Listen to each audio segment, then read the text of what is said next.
বাড়িতে মাছ, মাংস, ডিম কিছুই নেই? কি রান্না করবেন ভাবছেন? তাহলে এই রেসিপিটা তো একবার বানাতেই হয়। এটা খেতে এতটাই দারুণ লাগে যে মাছ মাংসের কথা আর মনেই পড়বে না।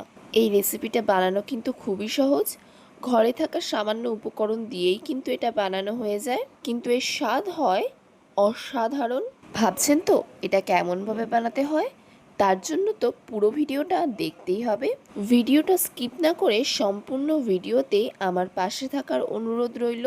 আজকের ভিডিওটা আপনাদের ভালো লেগে থাকলে লাইক, শেয়ার এবং কমেন্ট করে দেবেন।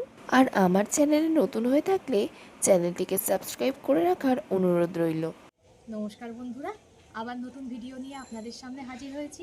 আমার চ্যানেলে নতুন হয়ে থাকলে চ্যানেলটিকে সাবস্ক্রাইব করে আমার পাশে থাকবেন। চলুন আর কথা না বাড়িয়ে ভিডিওটা শুরু করা যাক। এখানে আমি একটা বাটি নিয়ে নিয়েছি। এখানে 300 গ্রাম পরিমাণ মুসুর ডাল আছে। এটাকে নিয়ে নিলাম বাটির মধ্যে। আপনারা আপনাদের পরিমাণ মতো নিয়ে নেবেন। এবার ডালটাকে খুব ভালোভাবে ধুয়ে নেব 2-3 বার। খুব ভালোভাবে ডলে ডলে ধুতে হবে। ডালে অনেক নোংরা থাকে, সেগুলো বেরিয়ে যাবে ডলে ডলে ধুলে। এভাবেই 2-3 বার ধুয়ে নেব। আমি এখানে ডালটা খুব ভালোভাবে ধুয়ে নিয়েছি। 10 মিনিট মতো ভিজিয়ে রাখবো। ডালটা 10 মিনিট মতো ভিজিয়ে রেখে খুব ভালো করে জল ঝরিয়ে নিয়েছি। আর নিয়েছি যেমন করে আমরা আলু ভাজা করি ঠিক তেমনভাবে আলু কেটে। এগুলো সব আমি আমার পরিমাণ মতো নিয়ে নিয়েছি। আপনারা আপনাদের পরিমাণ মতো নিয়ে নেবেন, যে যেমন পরিমাণে রান্না করবেন। এখানে আমি একটা কড়া গরম হতে বসিয়ে দিয়েছি। কড়াটা গরম হয়ে গেছে। এতে দিয়ে দেবো সর্ষের তেল। এই রান্নাটা অবশ্যই সর্ষের তেলে করবেন, তাহলে খেতে বেশি ভালো হবে। তেলটা খুব ভালো করে গরম করে নিয়েছি। এতে দিয়ে দেবো 1 টুকরো দারচিনি, একটা শুকনো লঙ্কা। ফোড়ন থেকে সুন্দর একটা মিষ্টি গন্ধ বেরালে এতে একটা বড় সাইজের পেঁয়াজ কুচি দিয়ে দেবো। পেঁয়াজটা একটু ব্রাউন করে ভেজে নিতে হবে, খুব একটা বেশি ভাজলে হবে না। পেঁয়াজটা আমি হালকা ব্রাউন করে ভেজে নিয়েছি। এবার এতে দিয়ে দেবো একটা মাঝারি সাইজের ক্যাপসিকাম কুচি। আপনারা চাইলে এই ক্যাপসিকামটা স্কিপও করতে পারেন। ক্যাপসিকামটা পেঁয়াজের সঙ্গে খুব ভালো করে ভেজে নিতে হবে। ক্যাপসিকাম আর পেঁয়াজটা খুব ভালো করে ভেজে নিয়েছি। এবার এতে দিয়ে দেব একটা বড় সাইজের টমেটো কুচি। টমেটো দেওয়ার পরে এতে অল্প করে লবণ দিয়ে দিলাম। এই লবণটা দেওয়ার ফলে টমেটো খুব সুন্দরভাবে নরম হয়ে যাবে আর খুব তাড়াতাড়ি গলেও যাবে। টমেটো খুব সুন্দরভাবে গলে গেছে। এবার এতে দিয়ে দেবো 5-6 কোয়া রসুন, খুব ভালোভাবে কুড়িয়ে নিয়েছি, আর অল্প করে আদা। দুটোকে একসঙ্গেই কুড়ে নিয়েছি, সেটাকে দিয়ে দেব। যতক্ষণ না আদা রসুনের কাঁচা গন্ধটা চলে যায় ততক্ষণ খুব ভালোভাবে কষিয়ে নিতে হবে। কষাতে কষাতে আদা রসুনের কাঁচা গন্ধটা চলে গেছে। এবারেতে কুচিয়ে রাখা আলুটা দিয়ে দেব। সবকিছুর সঙ্গে আলুটা খুব ভালোভাবে ভেজে নিতে হবে। আমাদের বাড়িতে তো প্রতিদিন মাছ মাংস থাকে না, কিন্তু প্রতিদিন কি রান্না করব বুঝতে পারি না। ডাল আলু সবার বাড়িতেই প্রায় থাকে, তাই এই রেসিপিটা একবার হলেও ট্রাই করে দেখবেন, খুবই ভালো লাগে খেতে। আর একবার যদি বানিয়েছেন সবাই এইটাই বানানোর আবদার করবে। এবার আলুতে দিয়ে দেবো স্বাদ মতো লবণ। যতটা লবণ লাগবে পুরোটাই দিয়ে দিলাম। এই লবণটা দেওয়ার ফলে আলুটা খুব সুন্দরভাবে নরম হয়ে যাবে আর তাড়াতাড়িও হয়ে যাবে। আলুটা আমি 5 মিনিট মতো ভেজে নিয়েছি। এবার এতে দিয়ে দেবো মুসুর ডাল। মুসুর ডালটা দিয়ে আবারও 5 মিনিট মতো ভেজে নিতে হবে। এই সময় আঁচটা একদম লোয়ে রাখতে হবে, খুব জোরে দেওয়া যাবে না। আমার বন্ধুরা কে কোথা থেকে দেখছেন কমেন্ট করে জানাবেন, তাহলে আমি বুঝতে পারবো আমার বন্ধুরা কোথা থেকে দেখছে।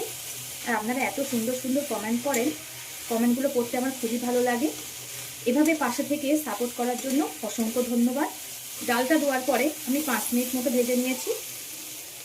এবার এতে দিয়ে দেবো 4 চামচের 1 চামচ ধনিয়া গুঁড়ো, ওই চামচের মাপ করে 1/2 চামচ জিরে গুঁড়ো, দিয়ে দেবো পরিমাণ মতো হলুদ গুঁড়ো। সব কিছুর সঙ্গে আবারও খুব ভালোভাবে কষিয়ে নিতে হবে। আপনারা চাইলে এখানে কালারের জন্য কাশ্মীরি লঙ্কাও দিতে পারেন, আমি এখানে দিলাম না। আর ঝালটা আপনারা আপনাদের পরিমাণ মতো ব্যবহার করবেন, যেহেতু আমরা বাচ্চাদের কথা ভেবেই এই রান্নাটা করছি।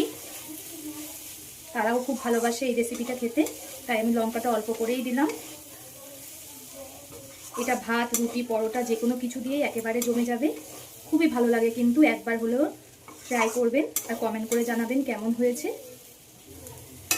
সব কিছু আমার খুব ভালোভাবে কষানো হয়ে গেছে। এবার এতে দিয়ে দেব পরিমাণ মতো জল। আপনারা যদি একটু ঝোল ঝোল খেতে পছন্দ করেন জলের পরিমাণটা বাড়িয়ে দেবেন। আমি আমার পরিমাণ মতো জল দিয়ে দিয়েছি, আপনারা আপনাদের পরিমাণ মতো জল দিয়ে দেবেন, যে যেমন ঝোল খেতে পছন্দ করেন। আমি একটু কষা কষা করবো বলে তাই জলের পরিমাণটা কমিয়ে দিয়েছি। এবার ঝোলটাকে ফুটতে দেব। ডালটা দেখুন খুব ভালোভাবে ফুটে গেছে। আমি 10 মিনিট মতো খুব ভালোভাবে ফুটিয়ে নিয়েছি, আবারও 5 মিনিট মতো ফুটিয়ে নেব।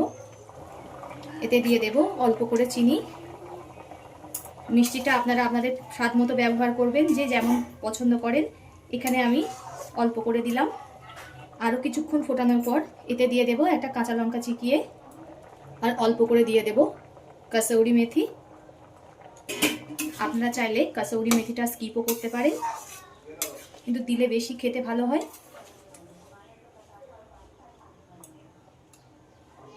আর এত দারুণ হয় খেতে, সবাই মাছ মাংস খেলে এটাই খেতে চাইবে। আবারও খুব ভালোভাবে ফুটিয়ে নেব। কাসৌরি মেথি দিয়ে আবারও খুব ভালোভাবে ফুটিয়ে নিয়েছি। যে কোনো তরকারি যত বেশি ফোটাবেন তত খেতে বেশি ভালো হবে।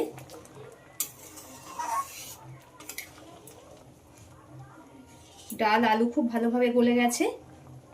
সব মিলিয়ে 20-25 মিনিট মতো ফুটিয়ে নিয়েছি। এবার গ্যাসটাকে অফ করে দেব।